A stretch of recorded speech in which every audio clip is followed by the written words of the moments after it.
Halo teman-teman, apa kabar hari ini? Semoga kita semua tetap dalam keadaan sehat walafiat ya. Nah, sebelumnya saya ingin mengucapkan terima kasih buat teman-teman semua yang sudah mengklik video ini, dan juga terima kasih buat teman-teman semua yang sudah subscribe channel ini. Dan buat kalian semua yang baru aja mampir di sini, jangan lupa ya klik tombol subscribe-nya untuk mendukung channel ini supaya lebih berkembang lagi dan membuat saya lebih semangat lagi untuk membuat video-video yang bermanfaat lainnya. Nah, teman-teman, kali ini saya Dr. Rizky akan berbagi kepada teman-teman semuanya, terutama teman-teman sejawat saya, yang banyak memberikan pertanyaan mengenai pengurusan STR ataupun perpanjangan STR dokter tahun 2020 khususnya, karena sudah banyak sekali ya perubahan baik sistem maupun berkas-berkas yang diperlukan untuk pengurusan STR ini. Oke teman-teman, untuk kalian yang penasaran, jangan di skip videonya, simak sampai selesai. Berikut ini cara untuk mengurus perpanjangan ataupun mengurus STR dokter tahun 2020 dengan mudah. Yuk ikutin terus videonya.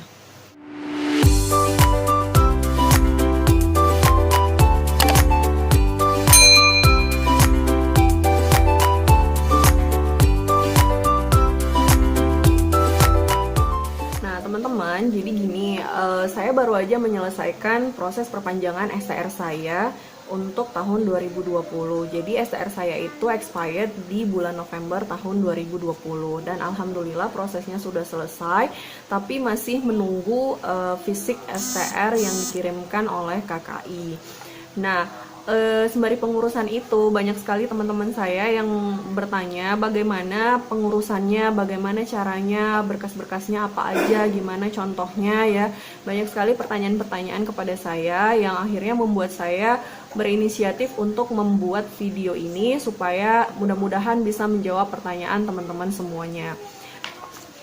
Nah teman-teman, kita tahu ya, tentu saja STR ini menjadi salah satu dokumen yang sangat penting bagi kita untuk menjalankan profesi kita sebagai dokter, yang setiap 5 tahun sekali harus diperpanjang. Dan usahakan teman-teman jangan sampai mati, karena itu akan mempersulit diri kita sendiri nantinya untuk menjalankan profesi kita. Walaupun misalnya teman-teman saat ini memilih untuk memprioritaskan keluarga dulu ya, tidak sedikit teman sejawat saya, bahkan saya sendiri saat ini lebih memprioritaskan anak-anak saya yang masih balita, sehingga saya tidak menjalankan profesi kedokteran saya, tapi berusaha sedapat mungkin untuk tetap menjaga keaktifan STR saya. Nah, gimana caranya? Teman-teman harus punya plan ya untuk 5 tahun ke depan itu sebagai dokter mau ngapain aja ya, kegiatannya apa-apa aja. Nah, kalaupun misalnya teman-teman memilih untuk memprioritaskan keluarga terlebih dahulu, sebisa mungkin dalam 5 tahun itu jangan full teman-teman stop sama sekali profesi kedokterannya. Karena apa? Karena itu nantinya akan menyulitkan teman-teman sendiri. Kalau saya sendiri dalam 5 tahun terakhir memang saya sempat berpraktek bekerja ya di sebuah perusahaan itu selama kurang lebih 1,5 tahun, dan itu sangat membantu saya sekali ya.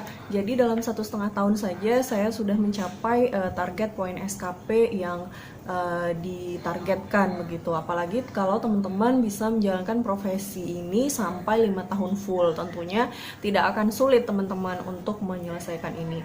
Nah, pada awalnya saya juga berpikir ini aduh gimana ya, ribet, sulit, dan bingung gitu, berkasnya apa aja yang dibutuhkan, gimana caranya, sistemnya, dan lain sebagainya.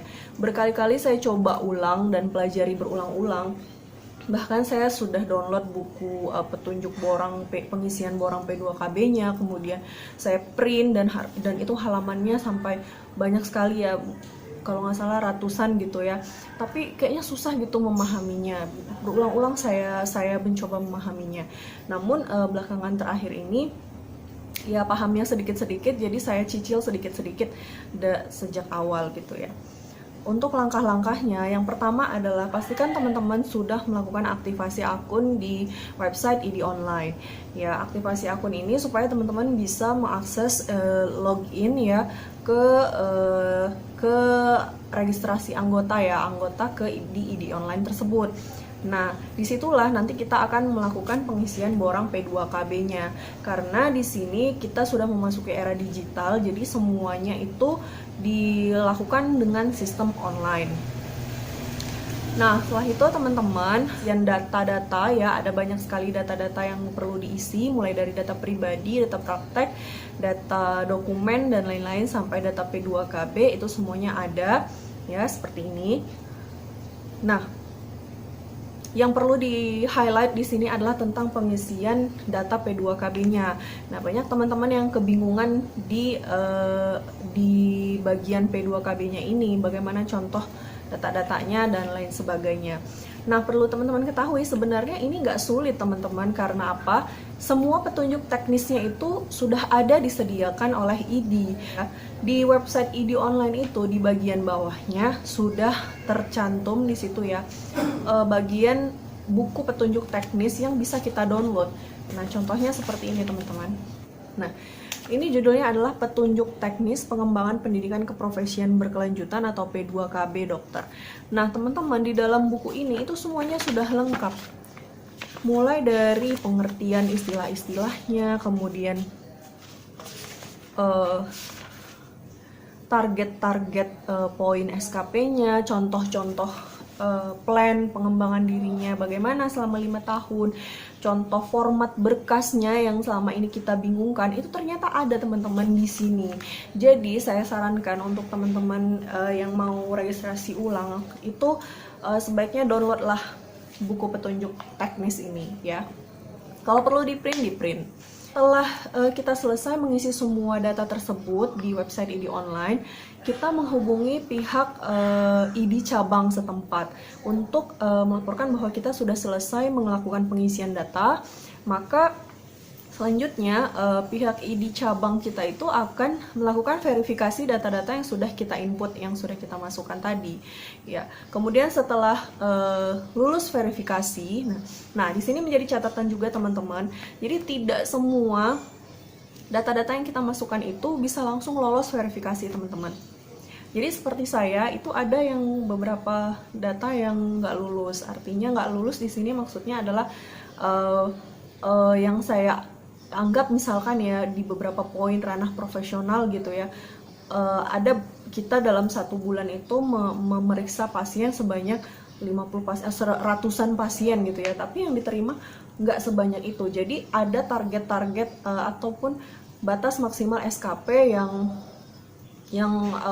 yang boleh di approve gitu, nggak semakin banyak pasien maka semakin banyak SKP-nya, nggak seperti itu. Nanti akan saya jelaskan di belakangnya sembari tutorialnya. Nah, selanjutnya setelah kalau sudah lulus verifikasi, maka pihak ID cabang akan memberitahukan kepada kita sudah lulus verifikasi dan kita bayar ya biaya administrasinya. Dan lagi-lagi ini berbeda-beda di setiap ID cabangnya ya. Ada yang ID cabangnya meminta berkas hard copy-nya ya, berkas-berkas fisiknya seperti itu dikirimkan ke ID cabangnya.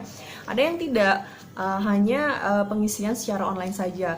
Nah, kalau saya kebetulan ID cabang saya itu tidak meminta berkas fisiknya ya, hanya secara online saja yang sudah diinput di data online P2KB ID online tersebut sudah cukup. Nah, kemudian selanjutnya pihak ID cabang verifikator tersebut langsung berhubungan ke PBID ya, yang kemudian nggak lama, kira-kira 1 hari atau 2 hari setelah mungkin dikirim pemberitahuan kepada kita bahwa kita sudah lulus verifikasi, maka kita akan mendapatkan notifikasi email dari PBID, khususnya dari BP2KB PBID ya, memberitahukan bahwa berkas kita sedang dalam proses pembuatan atau sedang dalam proses pembuatan sertifikat kompetensi. Nah, di situ dikasih tahu ya berapa lama ini akan dikerjakan begitu. Nah, kemarin saya mendapat pemberitahuan bahwa ini prosesnya akan diselesaikan selama 21 hari oleh karena kondisi pandemi COVID-19. Nah, mungkin kalau nggak pas waktu COVID-19 bisa jauh lebih cepat dari itu, teman-teman. Nah, setelah itu Berselang 21 hari kemudian, kita menerima email kembali ya dari PBID, BP2 KBID ya, bersama scan sertifikat kompetensinya. Nah, sertifikat kompetensi ini dikirimkan berupa email saja, tidak dikirim fisiknya ya. Nah, kemudian kita dianjurkan untuk melakukan registrasi ke kki.go.id. Nah, maka setelah itu teman-teman lakukanlah registrasi ulang, dan ini berlakunya hanya ada batas waktunya itu kurang dari 6 bulan kalau nggak salah setelah Serkom diterbitkan ya. Jadi langsung aja segera untuk melakukan registrasi ke KKI. Nah, selanjutnya teman-teman buka website KKI ya, kki.go.id. Teman-teman di situ buka aja linknya ke aplikasi registrasi online ya. Nanti di situ akan terbuka halamannya, teman-teman ikutin aja petunjuknya di situ ya, data-data yang diperlukan apa di situ. Nah, kalau pengalaman saya kemarin di website KKI itu kan ada video yang ditampilkan teman-teman ya, ada video yang ditampilkan bagaimana caranya untuk registrasi STR gitu. Nah, ternyata sekarang itu udah nggak sama dengan video yang ditampilkan di situ gitu. Jadi alhamdulillahnya lebih simple dan nggak perlu kirim berkas fisik lagi ke KKI teman-teman ya. Dan berkasnya juga nggak banyak. Jadi berkas-berkas yang diperlukan itu adalah ini dia ya. Nah, jadi itu semuanya tinggal diupload aja teman-teman, lalu diklik didaftarkan. Nah, kalau udah selesai tinggal klik selesai, dan setelah itu kita tunggu aja proses selanjutnya. Tapi kalau saya kemarin inisiatif ya untuk menelpon menghubungi nomor kontak KKI untuk mendapatkan petunjuk yang selanjutnya. Nah, saya menghubungi nomor KKI di sini.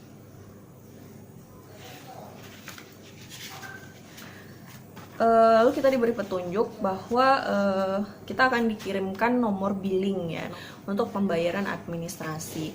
Dan benar, 1 hari kemudian saya mendapatkan email notifikasi dari KKI yang berisi tentang nomor kode billing yang harus dibayarkan, dan tulisannya di situ adalah harus disetorkan langsung ke bank. Dan informasinya adalah selanjutnya setelah kita membayarkan biaya administrasi tersebut, kita menghubungi kembali pihak KKI melalui nomor kontaknya tadi. Setelah itu mereka akan mengkonfirmasi pembayaran kita, dan kita tinggal menunggu fisik STR kita ya, dokumen STR asli kita akan dikirimkan ke alamat kita, tapi tidak ke alamat rumah kita teman-teman, tapi dikirimkan ke kantor pos yang terbesar di daerah kita. Jadi kita ambil sendiri ke sana ya, dan seperti itu. Nah, lalu tipsnya supaya mudah mengerjakan ini semua gimana? Ya, yang pertama teman-teman adalah setiap teman-teman melakukan kegiatan apapun ya, biasakan membuat dokumentasinya teman-teman ya. Jadi tidak sibuk di ujung akhir ya. Biasanya kan kita mengurus berkas-berkas STR ini sudah di akhir-akhir periode menjelang expired ya teman-teman. 5 tahun berlalu kita nggak begitu perhatian dengan hal tersebut. Lalu ketika menjelang akhir ya expired baru kita kelabakan gitu ya. Kelabakan mencari-cari kesana kesini gitu ya. Syukur kalau kita masih kerja di instansi yang sama dalam 5 tahun itu. Kalau kita misalnya sudah pindah-pindah atau mungkin pimpinan kita sudah pindah-pindah kemana-mana, kita akan sulit untuk mendapatkan dokumennya teman-teman, karena di situ perlu tanda tangan dan juga keterangan resmi, nomor surat dan lain-lain. Jadi saran saya ketika teman-teman habis melakukan satu kegiatan ya, apakah itu penyuluhan kah, MCU kah, atau pengobatan massal atau apapun itu yang berkaitan dengan profesionalisme dan lain sebagainya, Itu teman-teman semuanya buat dokumentasinya. Kalau yang punya sertifikat ya alhamdulillah teman-teman nggak usah repot. Tapi kalau kegiatan-kegiatan yang tidak ada sertifikatnya, maka teman-teman harus buat sendiri berupa berita acara dan lain-lain sebagainya begitu. Jadi intinya sih begitu kegiatan selesai langsung buatlah dokumentasinya supaya tidak ribet. Nah, kemudian tips yang kedua adalah setelah selesai kegiatan tersebut, teman-teman sudah punya dokumennya, teman-teman langsung input saja, langsung input ke data borang P2KB ID online-nya. Jadi nanti nggak terasa teman-teman setelah 5 tahun minimal ya, itu dikerjakan 1 tahun sekali. Ya kalau teman-teman males ya setiap satu kegiatan langsung input itu kayaknya mungkin capek bagi teman-teman. Ya nggak apa-apa sih, mungkin teman-teman cari waktu yang luang aja, ya minimalnya setahun sekali lah teman-teman lakukan itu. Jadi di 5 tahun terakhir nggak ribet lagi. Nah dengan begitu nantinya teman-teman akan tahu berapa lagi poin SKP yang belum teman-teman capai dan berapa poin SKP yang sudah teman-teman capai. Nah kalau teman-teman aktif itu nggak akan ribet sama sekali teman-teman, percaya sama saya. Itu aja sih tipsnya, cuma 2. Oke teman-teman, sekian dulu ya video kita kali ini. Semoga apa yang saya berikan hari ini dapat bermanfaat buat teman-teman sekalian. Kalau dirasa bermanfaat, silahkan teman-teman bagikan, share sebanyak-banyaknya kepada teman-teman sejawat yang lainnya. Barangkali bisa membantu teman-teman kita yang lain yang membutuhkan informasi juga. Oke teman-teman, terima kasih atas perhatiannya. Jangan lupa like, komen di bawah, komen yang membangun kalau ada pertanyaan, dan juga subscribe channel ini supaya lebih berkembang lagi. Terima kasih. Assalamualaikum warahmatullahi wabarakatuh. Dadah.